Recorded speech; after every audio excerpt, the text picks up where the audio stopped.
Welcome to the CEO Card Show. It's your host and coach, Rebecca Nesbitt. And today I will be joined by a repeat offender here on our podcast, Parinaz Shams.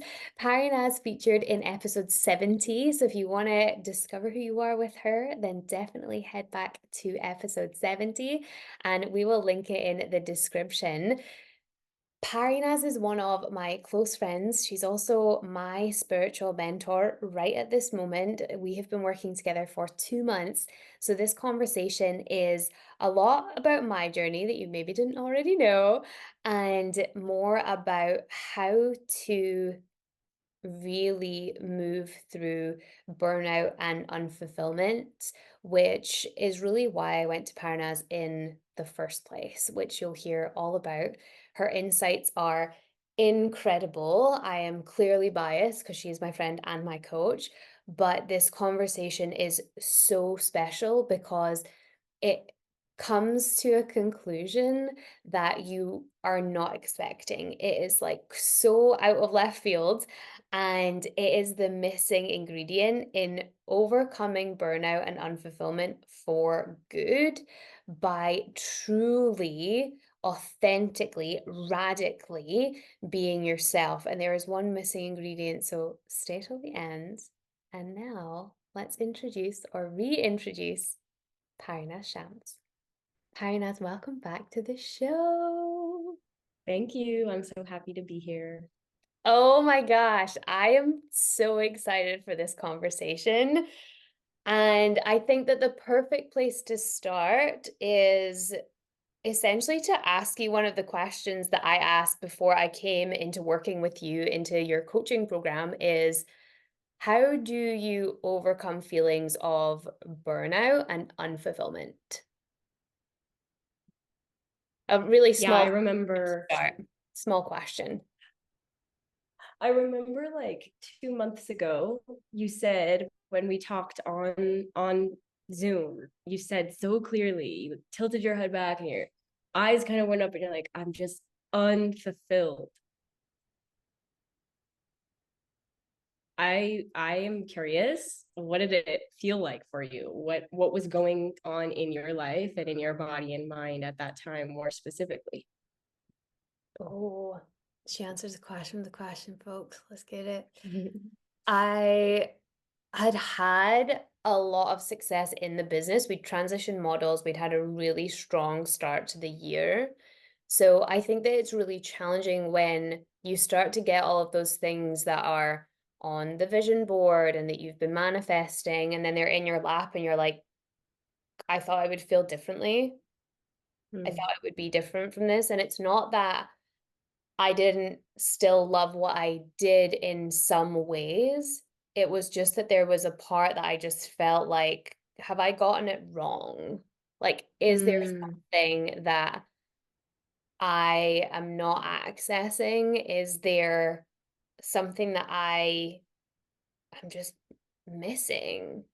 And I yeah. think that that's really where that feeling of unfulfillment came from. It was this idea that it's like the grass is always greener. Like once you get there, surely Mm, it's going to all be different. And then you get there and you realize it's not different. I actually just have a lot more responsibilities and mm, this is hard. And now I have a team and, you know, the money that we pay them supports their families. And that's a really big deal. So I think at mm, that point, I was like, I just have more responsibility. I have all of these things that I said that I wanted. Why do I feel this way? Because I thought I would be like shouting from the rooftops, being super excited, and I wasn't. mm. Yeah. Can you describe what that was like on the day to day for you when you were realizing that this wasn't all that? I mean, everything was hard, everything. And not only was it hard, it was very unfocused. My attention would go from thing to thing to thing because there was so many things in my brain and I couldn't seem to streamline them. I couldn't focus on one thing for any length of time without thinking that something else had to be done. And Mm, it was just this like all go all the time. And I couldn't mm, seem to stop myself. I couldn't yeah. take that step back because I just thought I had to be doing all of these things. So I think Mhm. on the day to day, it looked like waking up early, going to bed late, spending way less time with my husband than I wanted to, and not really making time for anything outside of the business. And other practices that I did, like your standard kind of meditations because I was so stressed I needed a meditation, or your yoga practice that you would rush through because you just had to get 15 minutes of yoga and stretching in so that you could kind of tick that box. And I'd gotten very much back into a I need a routine of things to do, but I hate every single thing in this goddamn routine. And I didn't want to do them anymore. And I think that's where the unfulfillment was, because the things that I was doing to pour back into myself, I was now no longer finding that they worked. Wow. I hear something like what you just described so often from the people that I work with. It's so common. And so if people are listening right now and can relate to that feeling of like life being so heavy and hard, even though you're doing the thing you set out to do, that is it's so common. You're not alone. And what I think is really special about you, Rebecca, is that you've had this enormous willingness and courage to go look at what the root cause of that is, how you got into that situation in the first place, and just go fully into a totally different zone to get that answer, right? Like the work I do is spiritual healing work. You didn't go in maybe a more, whatever you would call it, traditional, standardized way, um, to get some of these answers. And I think that that's really, really special. Thank you. That's really kind. And I Yeah. think, that's a part of it. And I know we've had this conversation before that I've invested in some of the biggest names in the industry, and we're talking $25,000 investments, $10,000 investments, $5,000 investments multiple times in different people. And none of them answered my questions. Like all of them actually just made me feel like it's your mindset and that's the problem. And I would get kind of affronted because I thought my mindset was pretty good. I thought I had like you said, an extreme willingness, a lot of courage to just go and do the things and to step into the unknown and have no idea what I'm doing, but be fine. And it wasn't fine. It wasn't just my mindset. And I think that all of the guidance that I had received from being in what they call the right rooms, all the guidance that I'd received in those rooms was, you're the problem. You just need to do the work. And Mhm.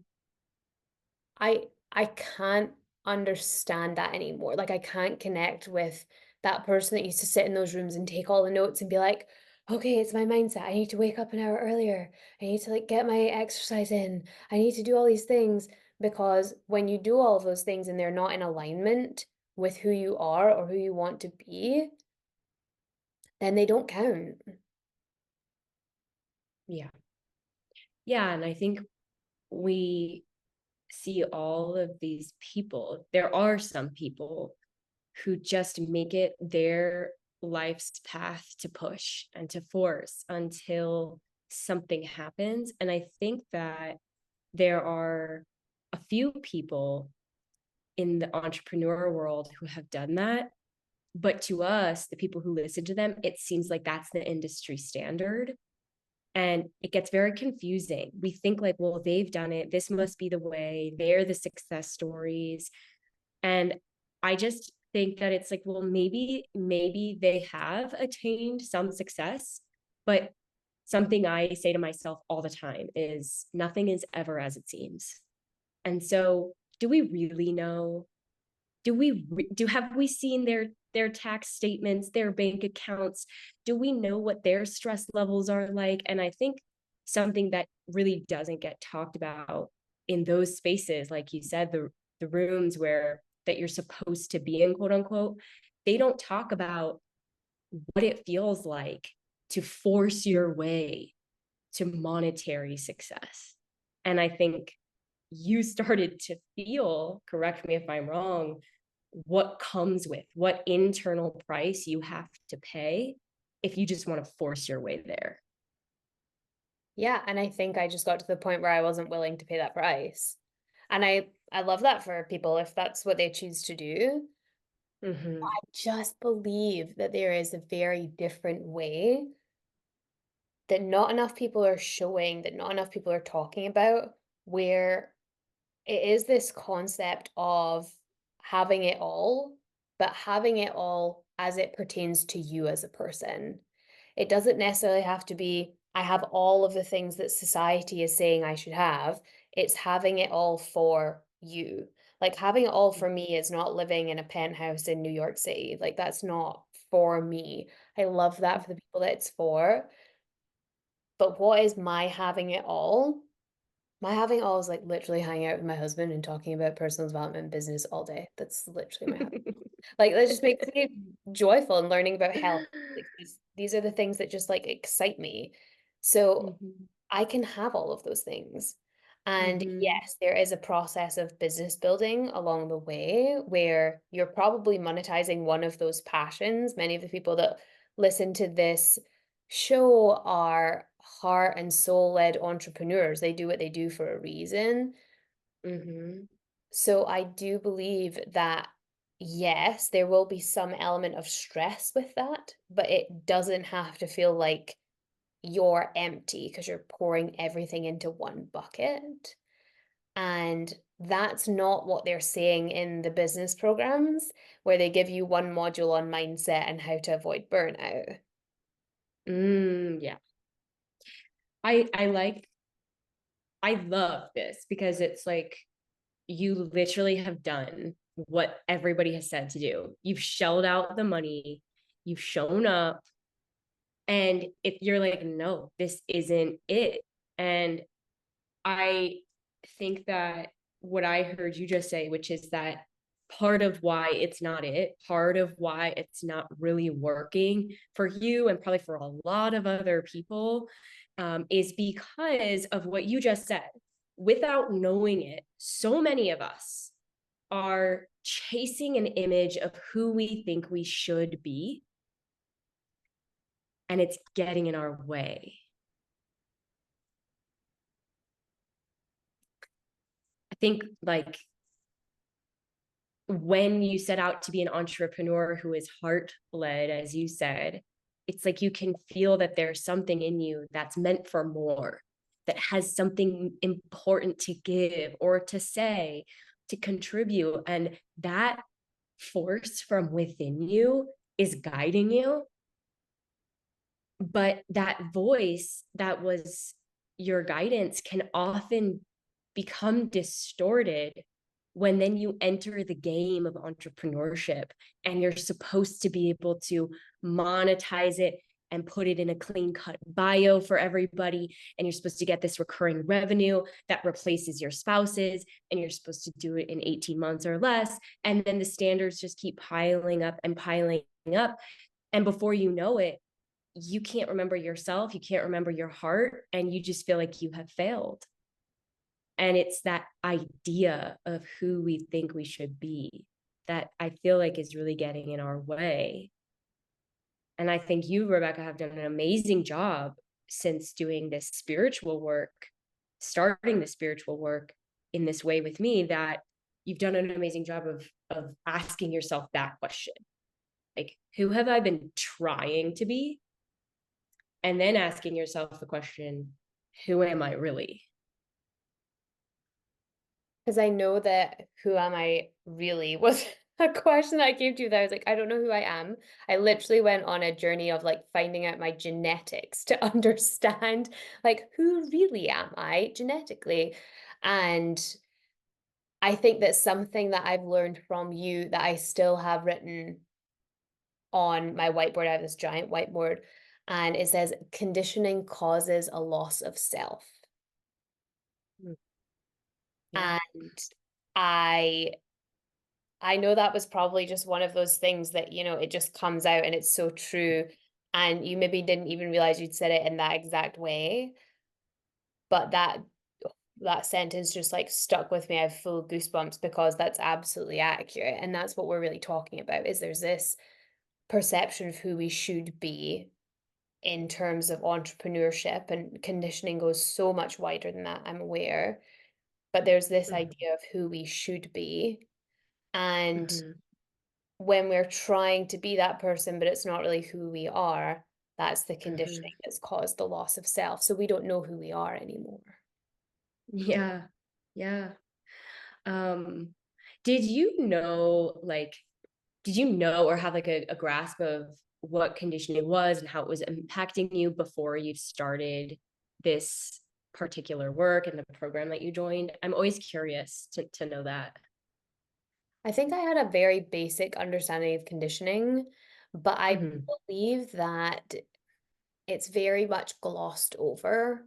And it Hmm. was something I probably learned at the beginning and thought I was over it. And it's not something I returned to. Whereas I'm even Mm-hmm. noticing in your program right now, I think we're coming up to the third month together, which is Hmm. the coolest thing to work with your friends, y'all. And it feels like we're really coming back to conditioning again, which is really cool in some Hmm. of the just the tasks that we've kind of been set for the upcoming weeks. And I love Hmm. because I think Hmm. that it's still all there. And I know that we're going into work with sacred wounds next, and that's like a whole different level that I've never explored. But I Hmm. definitely was aware of conditioning, but I hadn't let it in. I hadn't asked myself enough questions. I think that that Hmm. is one of the things that I've learned from being a coach. Something I learned, do you know what? You do learn some good things in those rooms, to be fair, because Tony Robbins talks about this Hmm. all the time. But Mm. something I learned is the quality of your life is the quality of the questions that you're willing to ask of yourself Yeah. Wow. and Yeah. of others. And I think that of yourself is really important because quite often we ask ourselves really basic generic questions. Our brain gives us kind of like a Mm. very quick answer and we latch onto it and we're like, that's the answer. And very rarely Mm. is it. And I think that conditioning is something that really does need to be sat with, journaled on, thought through, talked through.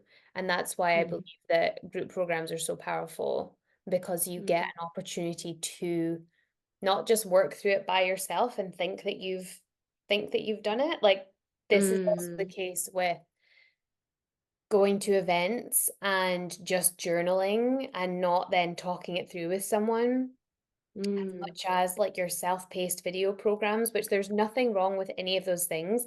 They have their place.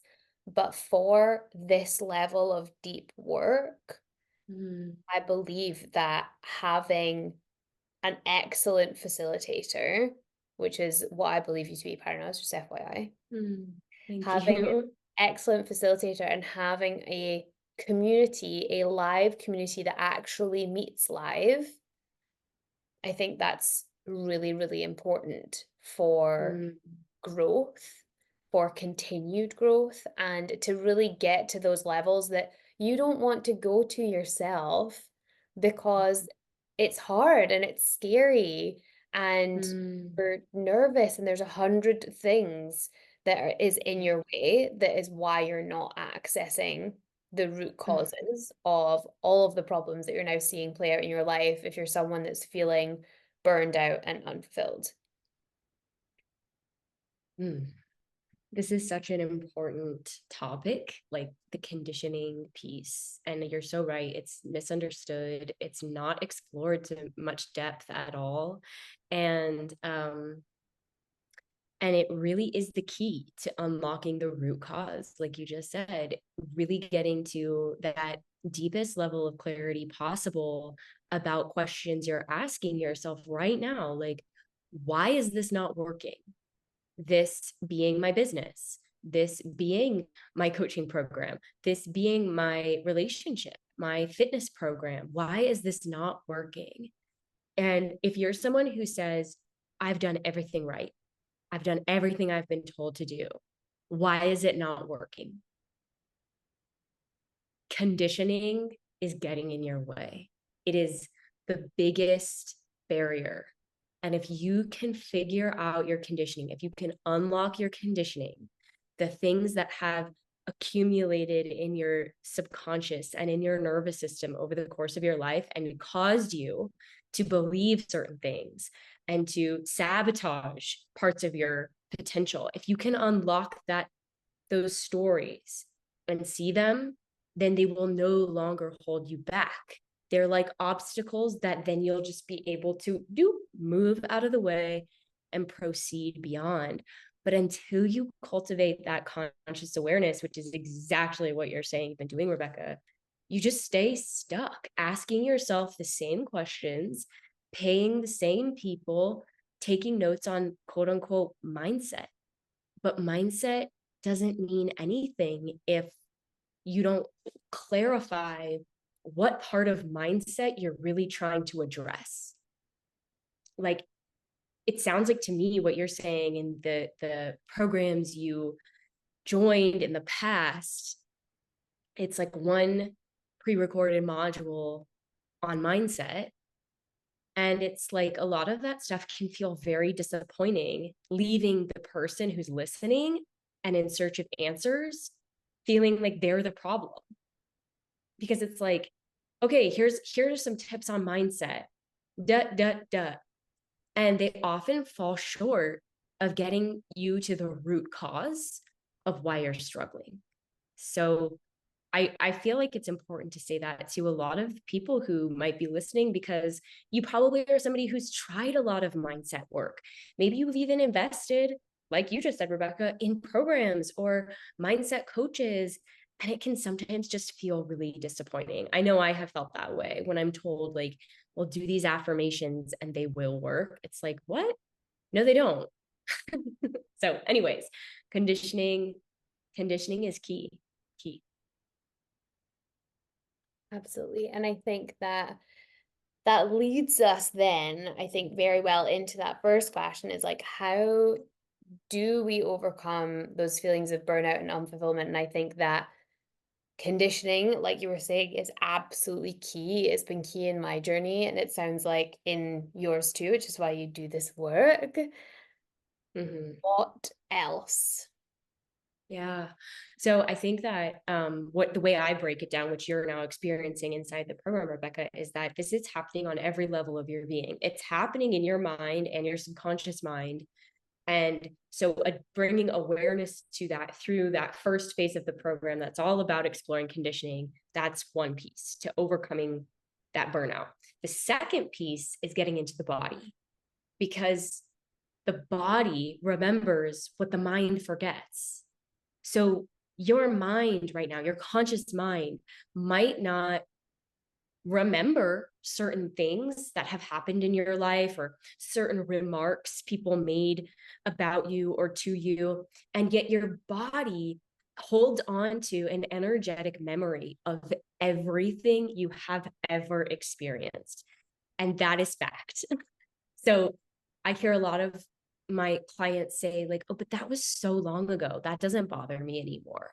And I'm like, well, it might not bother your mind. Your mind maybe has, quote unquote, made sense of it, like told a story to make it okay.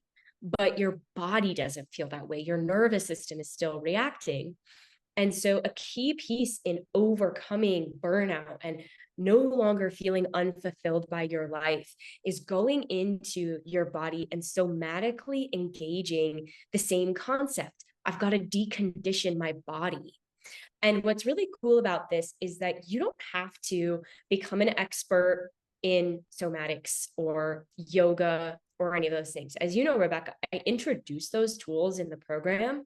But what tends to happen is that if you keep following this path of look at the mind and the stories there, get closer to the body, even if I feel like I'm not quote unquote perfect at these practices, if I just keep doing this combination, it's like you're unscrewing a really tight lid and you're making progress on it, and you start to feel very significant change.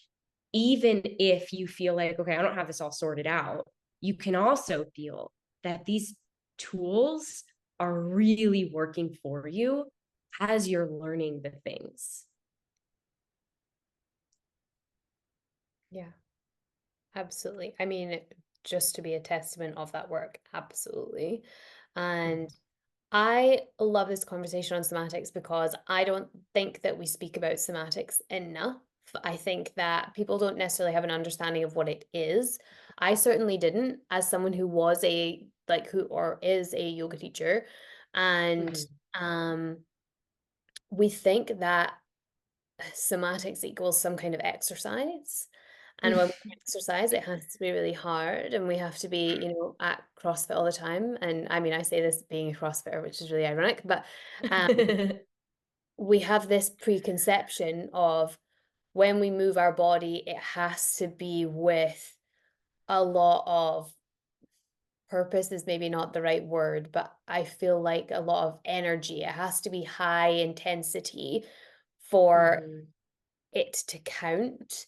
And I do Mm-hmm. believe that that is a big part of conditioning is Mm-hmm. what exercise should be. But if someone was new to somatics, Mm-hmm. how would you explain it to them? Yeah. Somatics are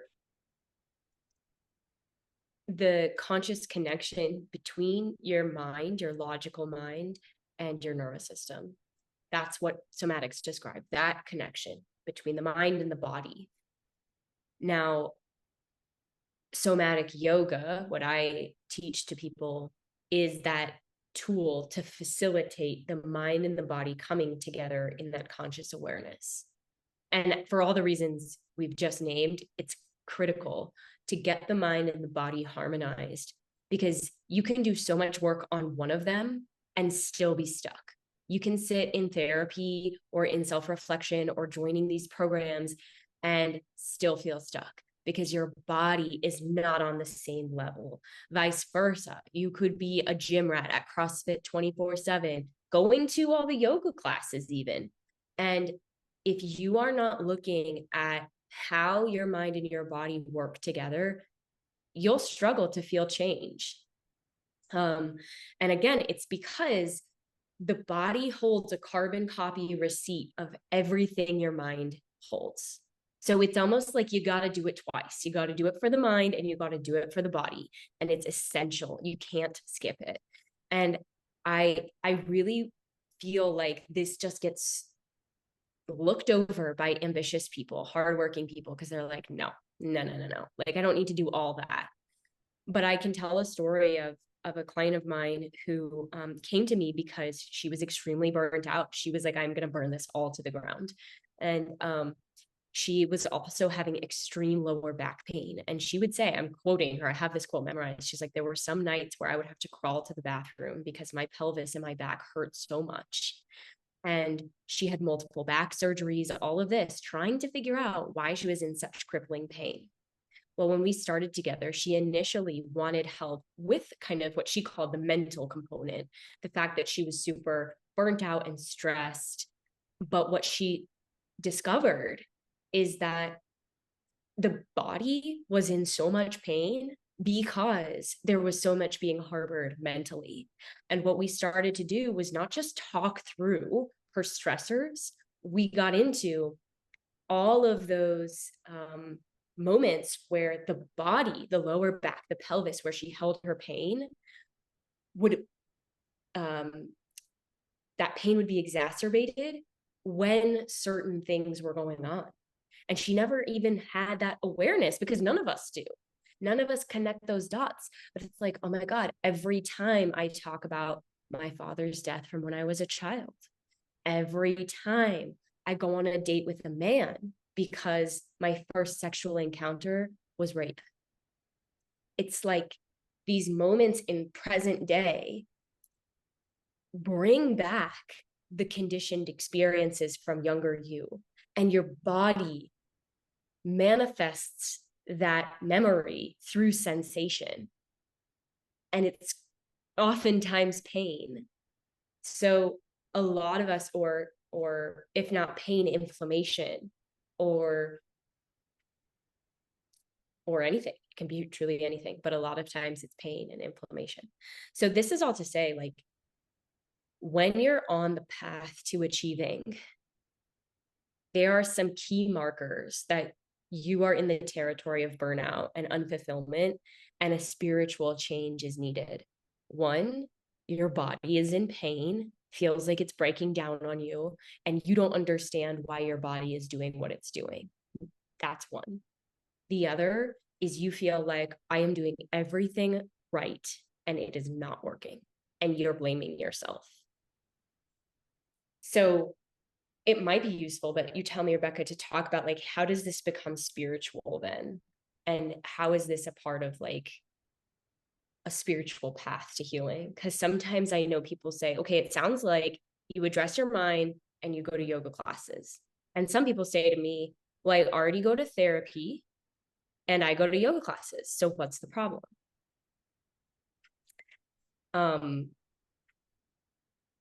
What I feel is the problem there is that none of those by themselves, like going to yoga or going to therapy, even, looking at conditioning with me, none of that really facilitates change unless we're also asking ourselves along the way, what does the real you say about this? What does your essence feel about this? What about the inner child, the younger you? What did they have to say about this? That is kind of what starts to put all of these pieces and tools into a context that becomes very spiritually freeing and healing. Another quote that I have, or quote question that I have of yours, Parinaz, I don't remember if you I don't know if you remember saying this one either, but something else that is obviously written on my whiteboard is, are you choosing yourself or the person you need to be? And I think that speaks to everything that you just said, especially about looking at that kind of inner you, that child you, like, what do they want? Like, are you choosing yourself in that moment, or are you choosing who you need to be, which is essentially your conditioning? And I believe also, if we really take this into how it looks on a practical level, say you go to the yoga class and you're in a posture that actually just is not comfortable for you, but you feel like everyone else is doing it. The instructor is standing right next to me. I should stay in this posture, even though it really hurts. I know she said I can go into child's pose, but I'm probably not going to do that because I don't want to be the only one in child's pose. That's when those moments are like the moments where you're disconnecting. I'm just thinking of like really tangible real life examples of where we're so we're so conditioned that we almost have to practice the opposite more, because we've been practicing conditioning our whole lives. It's time to practice something different. It's time to practice being who you are.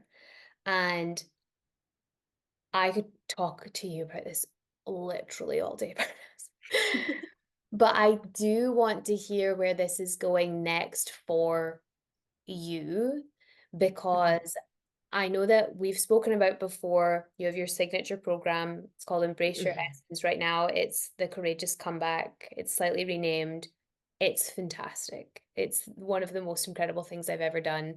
And I talk a lot about things that I've invested in that have not gone well, and I will never say that about this program. It's changing my life. And I know that there's something that's coming next, and I know there's almost like a next element. And I Yeah. really want to talk about creativity, because something that we've been doing together is we've been having these like creativity sessions where we're writing and we're just like vibing and listening to music. And it was so cool to then hear what is coming out of that for you. Like, there's something really special unraveling. And I want to get into creativity before we get into that. So Yeah. what is then the purpose of creativity in this conversation about burnout and unfulfillment? Mm, yeah. Wow. That's a huge question. Um, and a great one. I would say that creativity is one of the most fundamental forces in the universe, period. It's like the air we breathe. It is everywhere, all around us, all the time. Creativity is invisible, like love is invisible, but the manifestations of it are so life changing. When you see creativity manifested, it it is awe inspiring and it can truly change you and move you, just like love. Like when you feel love manifested in a moment or in a poem or in anything, it moves you. And so this is all to say creativity is key to overcoming burnout, to overcoming that lack of fulfillment, and to finding your real happiness. Is it is to start receiving creativity back into your life as a key ingredient that you need to sustain you as a human being. Something I heard recently, someone was explaining their experience of going to India, and they were saying that before India, I saw in black and white, and now I see in color. And I believe Mm, that to be accurate for creativity. mm. Once you truly see it in yourself, the world changes. You're so right, Rebecca, and that's a beautiful way to put it. I didn't get what creativity was, and I didn't know that I didn't get what it was.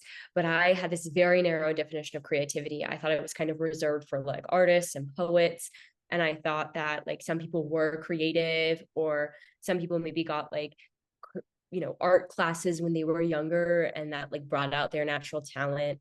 I just really didn't get it, and I didn't understand that creativity is not the object you put out.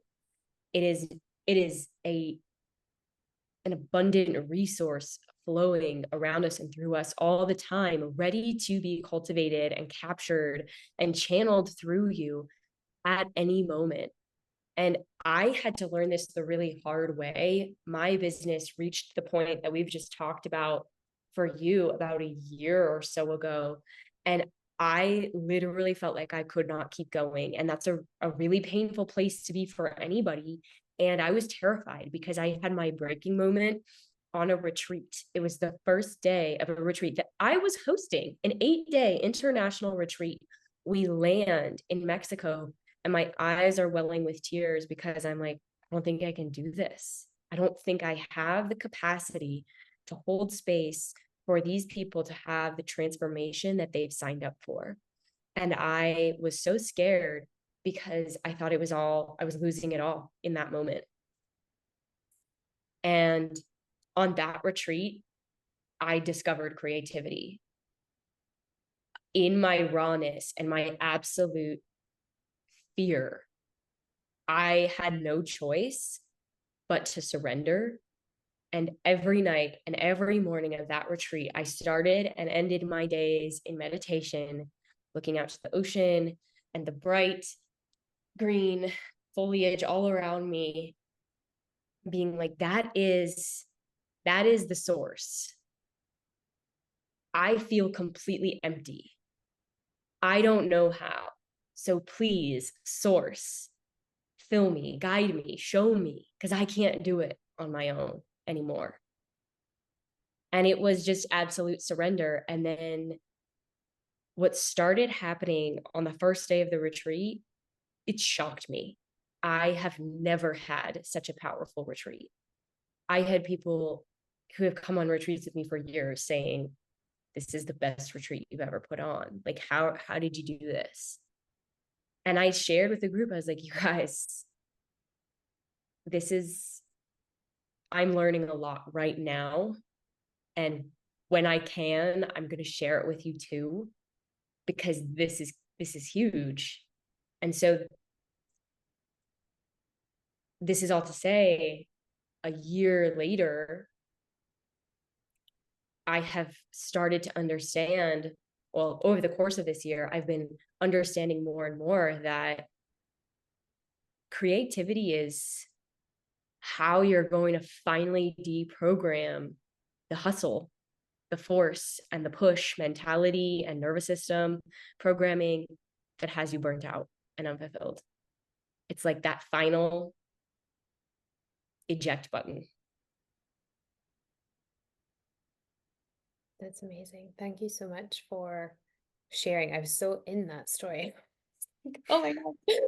I wanted to like give Parinaz back then a hug because I remember seeing your Instagram and all the things back then, and I was like, wow, this retreat, she just looks like she's on another planet. Like I genuinely remember watching those videos and thinking, I've never been at a retreat that's so chill. I was like, you Yeah. chill. And it was obviously because you were like, I've nothing. I'm giving it to the universe, and there's the creativity. So that's so powerful as a reflection, even. And I think that also this is a really cool moment just to chat about social media and how it is not always all as it seems. And I think as entrepreneurs, a lot of the time, like we do have to keep going. Like there is an Mm-hmm. element of I have to tell people online that I'm hosting this retreat so that they know retreats are available in the future. And that's Mm-hmm. that kind of like pushing and the force and that I Mm-hmm. up because especially when time is finite, that becomes so challenging. But every single Instagram story that I remember, you were like lying on a hammock that I believe must have been next to the ocean, or it was like a Yes. knitted chair. So I'm guessing that this was the exact spot that you got all this like Yes. guidance. Yes. But it's so interesting how then when you receive that guidance, that creativity, and you are surrendered to it, that you're like, I have just enough energy to do the things that I need to do to keep going, even in this time. And Yeah. now being able to look at it full circle and say, like, wow, like creativity really is that final piece of the puzzle Mm-hmm. Yeah. that no one is talking about, it seems. Like, I feel like a few of the people that we know mutually are talking about it, and then it's really, Yeah. you're like, everyone's clearly on the vibe, but it's really not mainstream. And I think as well, I agree with you when you said you had this kind of narrow idea of what creativity was. I never believed myself to be a creative person, not ever. I was like, no, I don't like color or paint or that. And even when I kind of opened it up broader to, well, creativity can be baking and it can be having a beautiful Mm-hmm. home and all of these things. I was like, yeah, still probably not me. And Mm-hmm. something that we have spoken about a few times on the show before. People know that I am a lover of poetry. Um, Mm. it's kind of my source of creativity, and writing really is my source of creativity and joy. And I think that you can also lose that part of yourself when that becomes an important part of your business or a monetized part of your business. Yes. And Oh, yeah. when we actually invite the creativity back in, and we invite, and this is something that I know you've been saying would be a very good next step, but inviting ourselves back in to Yeah. what we're saying. Because for the longest time, when we transitioned to a membership, I was always saying, like, this is not about me. This is absolutely Mm. not about me. When Mm. two main reasons that people join our membership are networking opportunities tied with Rebecca's energy and insights. And for Yeah. the longest time, I was really like, I don't want to be that person that stands on the stage and tells you how to live your life. That's not Mm-hmm. the place. But to a degree, it must be. Um, Mm-hmm. it's not for me to tell anyone how to live their lives. It's actually probably for me to tell them to live their lives however they want to, and Mm. to start to reclaim the things that bring them joy and that do fulfill. Mhm. So Mhm. it's so interesting because it's all right there and it's always been Mhm. right there. But until you do that deconditioning work, and then you start to heal things in your body and you feel more of this lightness, Mhm. and then also engaging in creativity. And I'm very much at the beginning of all of these things, but it's amazing how far you can come. It's amazing, like the peace and Mhm. even the capacity you have to do more. That's something we've been talking about a lot recently within Mhm. the relationship is I just have an insane capacity for more right now because I know that the more that I'm choosing is the more that I want. It's not the more that I feel like I have to do. It's the more that's led by me. And that has been one of the biggest gifts in working with you so far. Who knows? We've still got a few Mhm. months. Mhm. Thanks, Rebecca. One piece of what you just said that I think is really valuable to reiterate is how you said it's already right there. It's always been there. Rebecca, you are like the 100th person to say to me, I don't know who I am. And I always am like, you do know who you are because who you are is right there. They've always been there. The reason you feel like you don't know who you are, which is also the reason why you're chasing and forcing and pushing things and getting burnt out. The reason you don't know who you are is because there have got become these layers. There are these layers that have accumulated over that essence of yours, like t-shirts that have been piling on over the years. And I loved that. You said that to me. And then it was literally like maybe the same week of doing more of the reflection work from the program where you're like, oh, wait, no, I totally know who I am. And just since then, you've been on fire with all these things of just claiming what is true for you and everything that is like not working. You have that same willingness to just be like, it's not working. There's probably a reason. Let me apply this process to it. And it's so cool because you are rapidly changing. I said when we first got on Zoom here, it's like your energy is different. Your physical appearance is different. And I'd like to kind of belabor this point a little bit because it's so freaking cool for me to watch. When I see your physical appearance changing, when I watch you cutting your hair and getting tattoos, I'm like, fuck yes, it's working. It's happening because you're finally being like, I'm doing me. I'm not doing the thing that I think I should. And that is the sacred rebellion. And sacred rebellion brings you home. Mm, I love all of that. Oh my gosh, I genuinely could speak to you forever, but Yeah.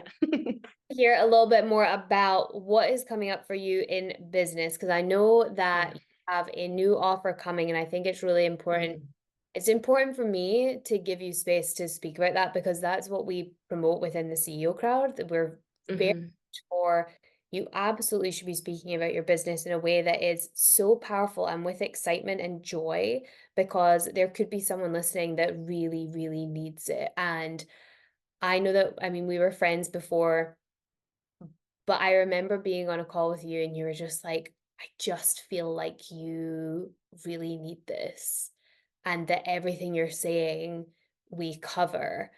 And I remember just sitting and thinking like, she's totally right. She's totally right. I was like, I wouldn't have got on this call if I didn't think that this was right. So I'm so grateful that we're working together and I'm really excited to watch you grow through what comes next. So please like give us an insight into what comes next. Yeah. Yeah. So I'm creating right now a container called Creatives Camp. And it's really a space where you can come and discover what creativity is and where it lives in your body and how to consciously call it up through you to your conscious self.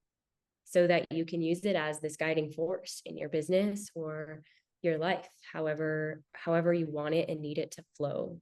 That's the point of Creatives Camp. um, it serves a lot of the same people that I always have, people who are a lot like me, people who are ambitious and really driven and independent. And something I love about this group is that it is meant to help you receive, because a lot of times when you are an independent person, that hyper independence makes it very hard to receive. When you're the achiever who's always the one getting it done and providing, you're rarely the one receiving. And if I have heard some people say about Creatives Camp, they'll be like, oh, I love this. I just don't know if I have the capacity for it because I'm running this group over here. I'm serving my clients. I don't know if I have the capacity. Oh, I'm also working on this. I don't know if I have the capacity. I'm like, okay, that is telling me that there's really strong conditioning coming forward that you believe you have to show up and do, and you have to achieve, and you maybe have to perform. Like, oh my God, I got to create something. Like, this is called Creatives Camp. Like, I got to do something. And what I'm saying is, no, it's where you will come to receive. It's where you're going to take your bath and receive and get cleansed of all of the things that are kind of like blocking you. And then it's going to fill you up so you can go into those other roles you have, the responsibilities you have, and there you do your doing, there you serve. But I think it's something that's so essential for two things. One, we've got to understand creativity more clearly and how to consciously harness it. Second, we need spaces where we receive in a real way. And that's what Creatives Camp is designed to do. Love that. And I think as well, I think we all have our own objections for things. And I love when people say, I don't have the capacity, because I'm like, well, you are underselling yourself, friend. That's a great way to think about that. Isn't it true? And the reason I know that to be true now is because I have done this work with you already. And Mm, because I have now found more time and been able to do more with my time. Like I said at mm, the beginning, I used to be like running around like a headless chicken from like thing to thing, trying to get it all done and trying to figure it all out and a million to-do lists. And it was just like so much. I literally have, let me just check my to-do list for y'all. I literally have two. Oh, I actually did that. Sorry, I'm going to take that off. I have one thing on my to-do list for today. And right now it is 20 past 5 in the evening where I am, 5:20. mm, And I used to never be finished before like 7:30, 8 o'clock. And now I turn my phone off at 6:30. I've told my whole team, I'm like, y'all, mm, log off at 6:30. If you need me after then, it's not an emergency. Like you're gonna get a message back the next morning when I come to my phone. But like to have one thing left to do, it's just I would never have imagined that. And now I'm like, wow, I have like capacity to like play with the rest of my time today because I still will finish at 6:30, but it just means I can do a few extra things that weren't on the agenda for today or that are just like extra that I thought of that could be fun, that are maybe on the list mm, for the week, but they're not necessarily today. Like I just think that we really do sell ourselves short, but it's because we're trapped in this conditioning of who we should be, especially as an entrepreneur. We're mhm, conditioning of this is who you should be, or even a high achiever. And we think that we have to be going and going and going and going all the time. And it's like never sleeping, always hustling, the lion background on Instagram that's roaring, which is very ironic because dude lions do very little apart from like fight with each other. Like the girls hunt for them and everything. It's ridiculous, but it's true. This is looking at on social media. So I oh think God. when we live in that space, you can't think of, oh my gosh, this is something that's going to take my time because that's what we feel like we're losing. Mhm. But quite often, those are the times where we're going to actually get time back. Like you said, it's almost Mhm. a cleansing of Mhm. this is going to fill you back up so that you can go back out into the world and you cannot feel burned out. You cannot feel unfulfilled because you're actually making time and doing the things that you need to do for your spirit, for your essence, for your soul, whatever you would like to call it. And I think that's really magical. And I think that when people can look past this concept of time, because the likelihood is that they're wasting their time on other things, to be fair, but the like that if you're not creating time for something, so for example, I wasn't creating time for doing the conditioning work. I was kind of glossing it over until I was in a structured program with someone guiding me through a process. Then I wasn't going to do that work, or I wasn't going to go deeply into that work. I was going to find something else to go and do. And I would always put it off to the side and to the side. When you have a program, you have accountability to actually do the things that you know are good for you. That's why people go to group exercise classes. It's why people go to group meditation classes. It's why people go to group breathwork classes. It's why people do anything as a part of community, is so that they know that they're actually going to do the thing that they said they were going to do. And I think that that's a really powerful move for anyone. So I'm excited to see who you attract in Creatives Camp. I feel like it should culminate in you guys actually going to a camp. I feel like that would be really cool. That would be really cool. I like that idea. I'm gonna keep that one in my mind. I'm going to throw that out there. But if that's listening is interesting, Parinaz, where can they find you? Yeah, I'm currently on a social media hiatus. Well, at least when this is being recorded, which is in May of 2024. But I do have Instagram _Parinaz Shams _ and I am going in to check DMs like once weekly. So feel free to send me a message there. I always respond. Right now, like I said, it might be a bit delayed because I'm on this hiatus, but I will respond. And then listen to the podcast. My podcast is called Embrace Your Essence. You can find it on Spotify or your Apple um, podcast app. And there's always contact linked. You can send me an email or you can even respond to polls that I post on my podcast. But I really love hearing from people. I love hearing who you are and where you are in your life, in your journey. So don't hesitate to reach out. Beautiful. Thank you so much for having this conversation with me today, Parinaz. It was really special. Thank you, Rebecca.